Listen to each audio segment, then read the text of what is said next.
Hello, Dr. Dana. It's me, Tiffany Nelson.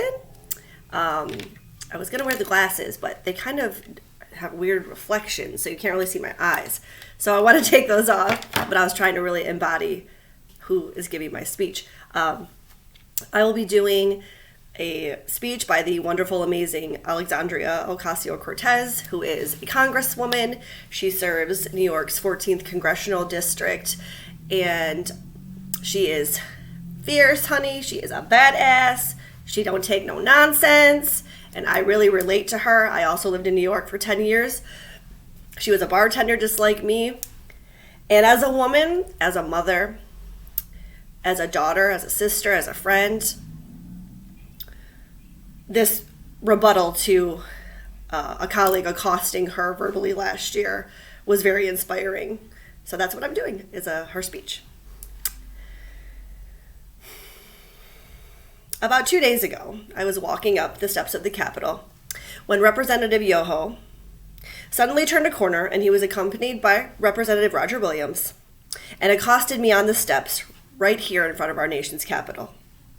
I was minding my own business, walking up the steps, and Representative Yoho put his finger in my face. He called me disgusting. He called me crazy. He called me out of my mind. And he called me dangerous. And then he took a few more steps, and after I had recognized his comments as rude, he walked away and said, "I'm rude? You're calling me rude?" I took a few steps ahead and walked inside and cast my vote. And because my constituents send me each and every day to fight for them, I walked back out, and there were reporters in front of the Capitol. And in front of reporters, Representative Yoho called me, and I quote, "a fucking bitch." These are the words that Representative Yoho levied against a congresswoman. The congresswoman that not only serves New York's 14th congressional district, but every congresswoman and every woman in this country.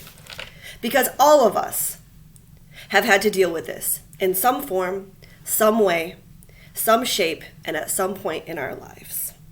But then yesterday, Representative Yoho decided to come to the floor of the House of Representatives and make excuses for his behavior. And that I could not allow.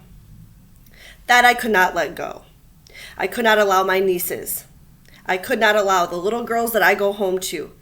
I could not allow victims of verbal abuse and worse to see that excuse, and to see our Congress accept it as legitimate and accept it as an apology. Mr. Yoho mentioned that he has a wife, that he has 2 daughters. I am 2 years younger than Mr. Yoho's youngest daughter. I am someone's daughter too. My father, thankfully, is not alive to see how Mr. Yoho treated his daughter. My mother got to see Mr. Yoho's disrespect on the floor of this house towards me on television. And I am here because I have to show my parents that I am their daughter and that they did not raise me to accept abuse from men. In using that language in front of the press, he gave permission to use that language against his wife, against his daughters, against women in his community. And I am here to stand up and say that is not acceptable. Having a daughter does not make a man decent. Having a wife does not make a man decent. Treating people with dignity and respect makes a decent man. And when a decent man messes up, as we all are bound to, he tries his best and does apologize. Not to save face, not to win a vote. He apologizes genuinely to repair and acknowledge the harm done so that we can all move on.